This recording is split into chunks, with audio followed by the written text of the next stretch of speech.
another food adventure, people. Happy Monday. This is Ruth Hartunian-Alaba, otherwise known as Ravings and Cravings, here with another two guests in the studio. I'm here with Jerry and Doug Stearns, who are the owners of the vineyard at Hillyland in what town? Scotland, Connecticut. You guys, you're going to be so glad that you heard this show, because I know things that you don't, and I am a person who's generous and I like to share. So I think our community will really love to hear about the fact that this winery has so many exclusive things going for it, and a little bit of your backstory. And as you guys can see who are seeing the visuals, we have wine in the house. I mean W-I-N-E, not the other kind. So, would Doug or Jerry, would you give us like the name of the business, the address as far as how people can find you, where you are on social media, phone number? Sure. Okay. So it is the Vineyard at Hillyland, and we are at 75 Murphy Hill Road in the town of Scotland. And the phone number is 860-786-7770. And if you're using a GPS to get there, it may show up as the town of Windham, but you'll still get there either way. Oh, really? Okay. All right. And what are your hours of business? So we're open presently Fridays from 3 to 8. We have live music every Friday from 6 to 8. And we're open on Saturdays and Sundays from 12 to 5. And we have live music on either Saturday or Sunday, depending on the weekend. Okay. You can find us. Our website is the vineyardathillyland.com. Also find us on Facebook at the Vineyard at Hillyland. So, Jerry, tell us about how you guys made your way to where you are doing wine, and what was some of the path that got you to where you are today. Well, actually, it's kind of funny. Doug had taken me for a wine tasting out in Rhinebeck, New York. Oh. And we were still milking cows at that time. And we were going from place to place. And I said, oh, this is a really beautiful barn. And we went to the next one. And I said, this is another barn. I said, we should plant grapes and make wine. And that's how it all started. You just made that suggestion? Yeah. But we were dairy farmers. Mm-hmm. And we're on the farm where I grew up, when we milked cows from 1970 till 2009. And that trip she's talking about was in 2003. That's when we started talking about it. And we started the vineyard in 2007. Wow. So I came out to your vineyard for an event. I live in Willimantic. Took me 15 minutes to get there. But I felt like I was on another planet by the time I got there, just because it's so beautiful and the surroundings are gorgeous and the libations are also so unique. So I would like you to talk about what you have to offer and how it gets from the vine into the bottle. Sure. So we have presently 6 different wines. We have 3 white wines, 1 rosé, and 2 reds. And all of our wines are estate wines, meaning they are made 100% with grapes that we grow on our property. So we don't import any grapes or juice. So they're all grown and processed right there. And that's also the only place where you can purchase it is at our tasting room. Okay, so people need to make sure that they heard that part of things. So this is an estate wine is made with only grapes from your site. Correct. So it's very exclusive, and you can only have access to a bottle of your wine if you come to the vineyard. No other way. Right. So if you're looking for a culinary adventure, this is one way to start it out. So do you have ability for people to, I don't know, bring a picnic, or can people do stuff like that? Absolutely. We have picnic tables outside. People can also bring their own seating if they would like. We have seating inside for when the weather isn't quite as nice, and people are always welcome to bring food and have picnics and enjoy themselves. Like a la Tanglewood, kind of, Tanglewood has that culture of people bringing their wines and their little electric lights and having fancy schmancy dining experiences while you're listening to the Boston Symphony or whatever. But this is our little corner of this, right? Right. That's very cool.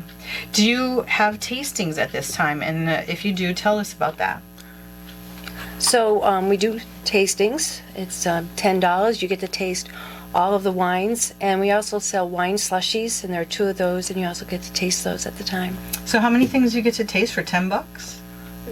Eight Eight. different things. Are you kidding? Wow.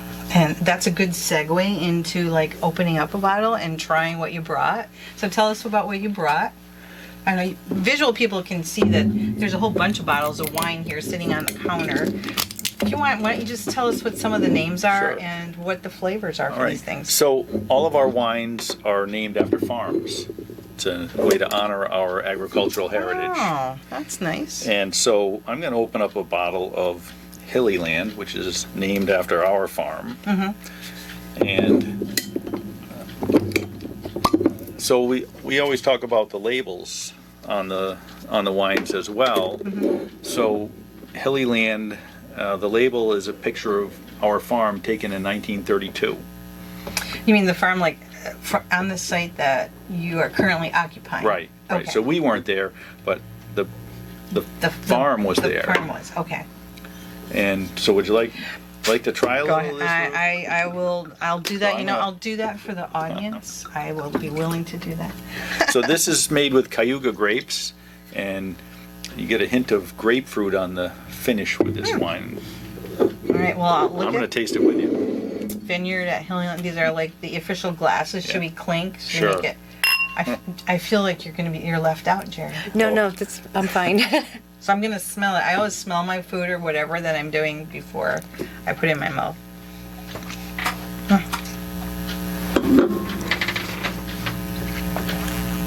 Oh, that's nice.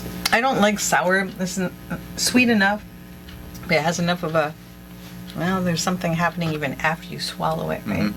So talk about what that is, because I don't know the language about So- what that is. Right, so that's the finish. And so that's where usually you pick up that grapefruit flavor is on the finish. That is really yummy. And then do you suggest things like what do you eat with that? I mean, do you know what it is? All these things that sommeliers. Yeah, we don't really go in depth with that a lot. I mean, really, white wines tend to be with, cheeses and fish and poultry, that kind of thing. And, everybody has their own thoughts on what they want. Personal preference. Yeah. Right. I think so too. I'm like, don't tell me what to drink with what I'm eating. If I know what I like. Right. Hopefully I do Right. by now, right? Right.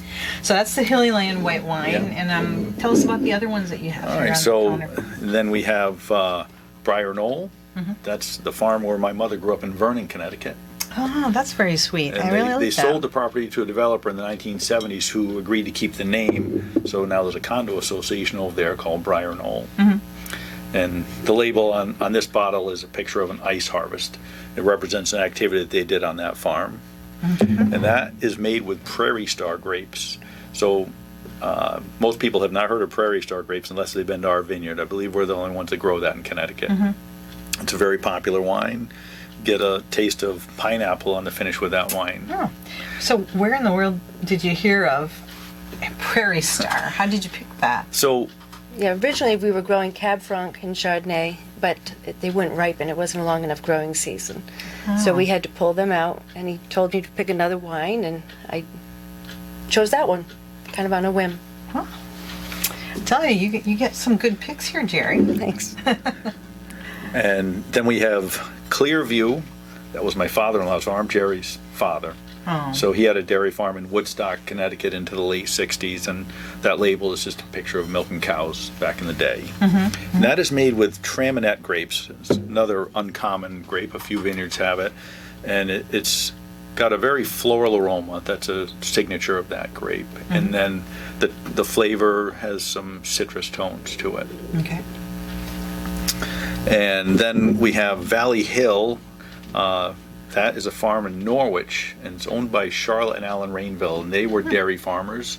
They're mostly retired now. They make hay, and Alan takes oxen to the fairs. That label is a picture of their farm taken back in the 50s. Oh, nice. And that is an amber-colored rosé. See, it's a pretty unique color. Yeah, that is. And it's made with Leon Malo grapes, another uncommon grape. And that Did you pick that one too? We did, yeah. and that gives you flavors of caramel, another kind of a Really? unique flavor. That's a very popular wine. And then we have Chapman. That is another farm in Scotland. And it was owned by a couple named Hadley and Ethel Chapman.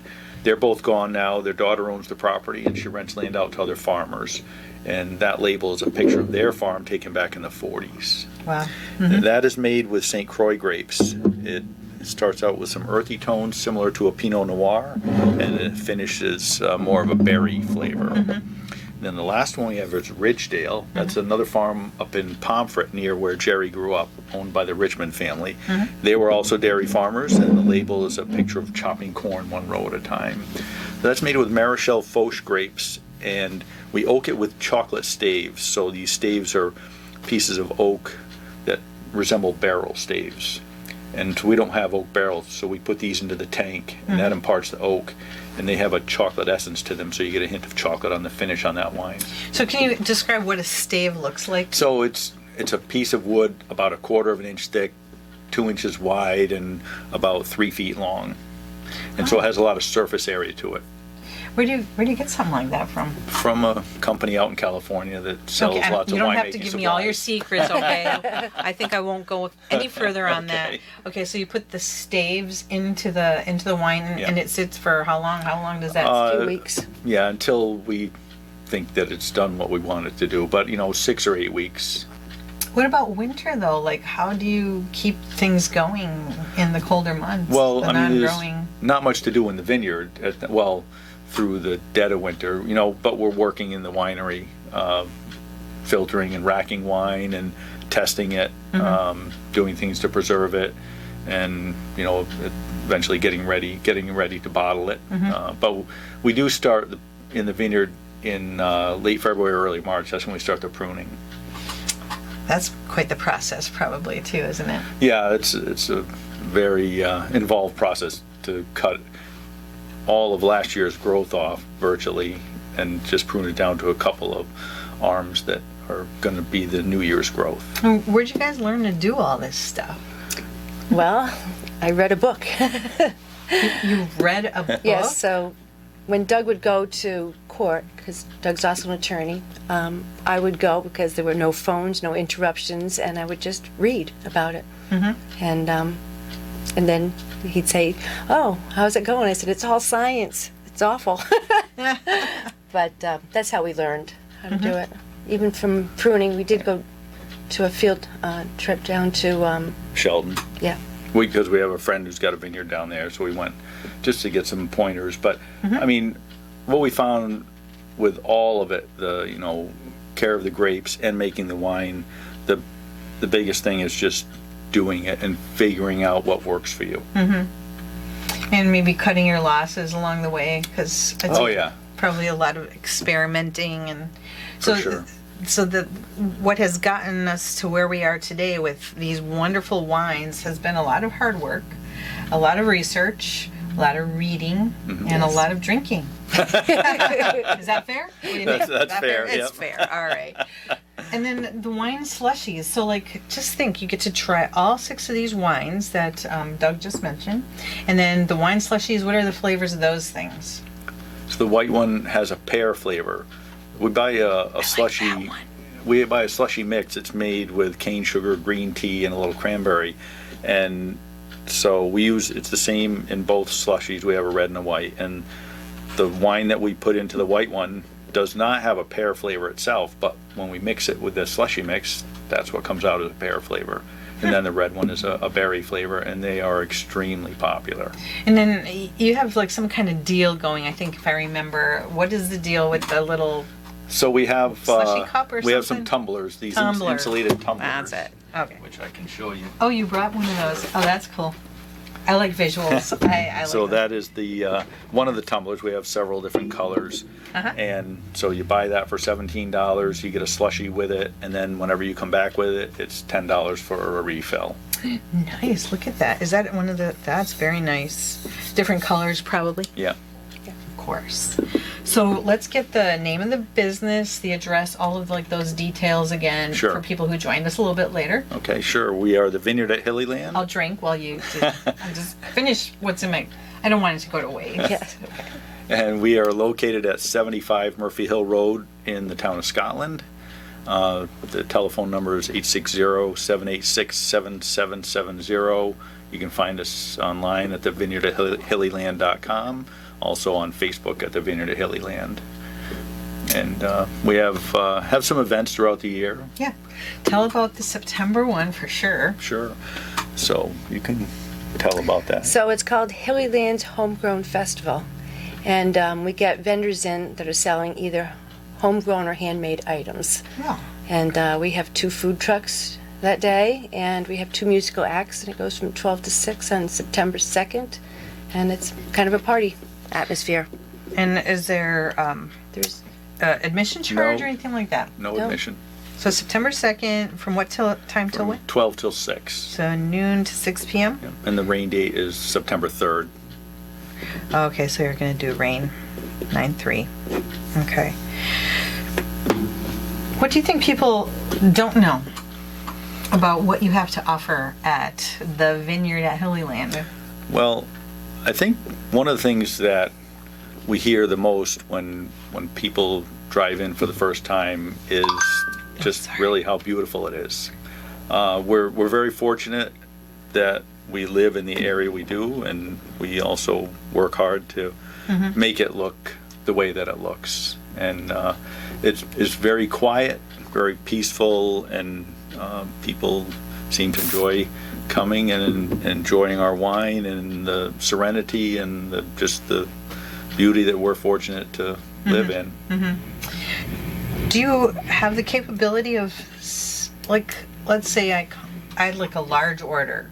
You know, I don't want to just buy 1 bottle. I want to buy 10 or 20, or maybe Sure. I want to do something for a wedding, you know, something bigger scale. So what would someone do in order to make that happen?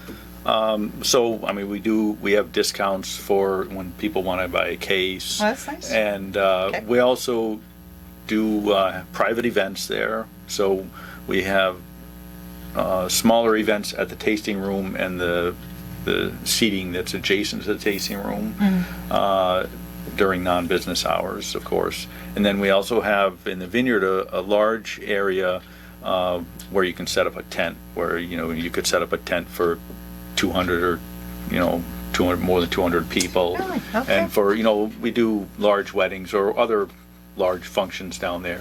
And so and then we can so we supply the area, and people get a tent, and usually they like to buy some wine while they're there. I think so. They would think so. How would someone like book a date or something like that? How would So one they go can about doing that? just call the winery, the number that I've mentioned.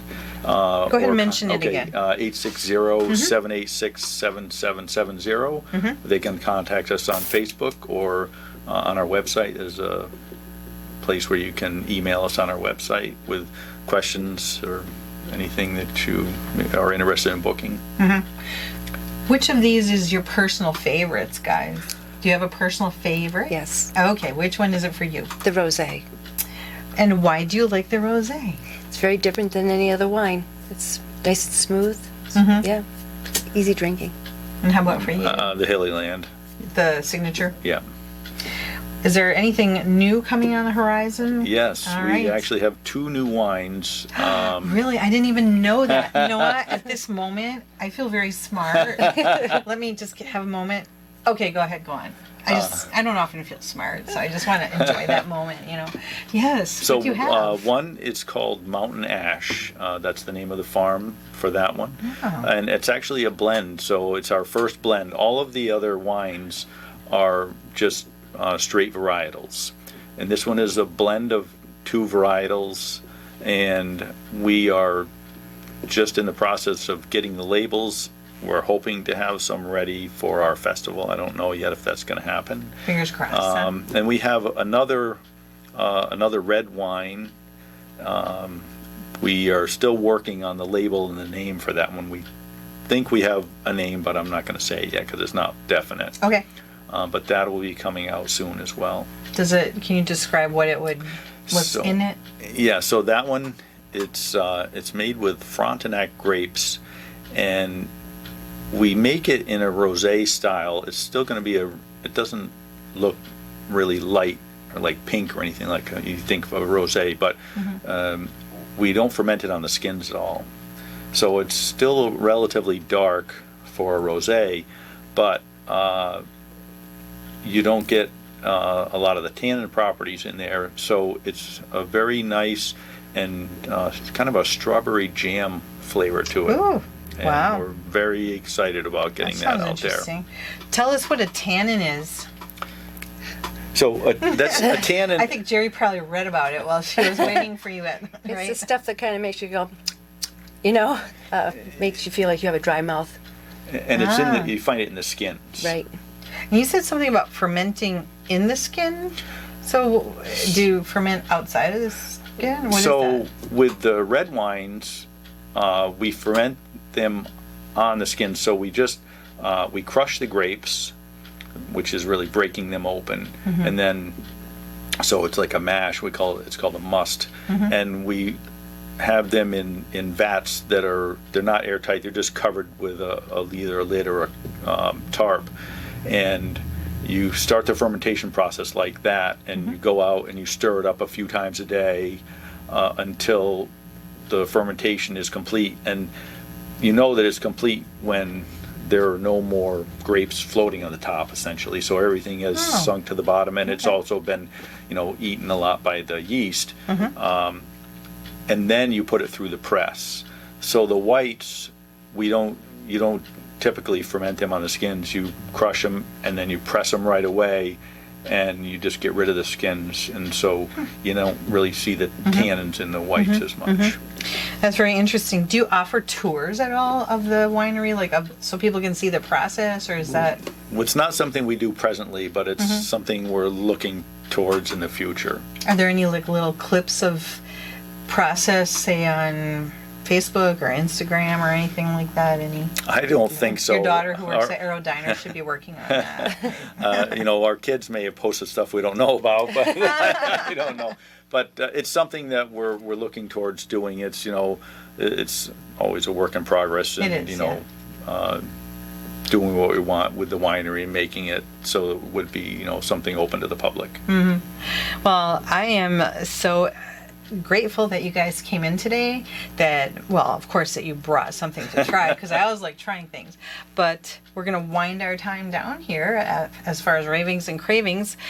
I want to thank you for being here. I am so proud of the fact that we have something so unique and tasty, and something that foodies and non-foodies alike would love to enjoy. So I would encourage you all, head out to the vineyard at Hillyland in Scotland, Connecticut. Check out what Jerry and Doug have to offer. This is Ruth Hartunian-Ellenbaugh, Ravings and Cravings, signing off here on Good Company, WILI.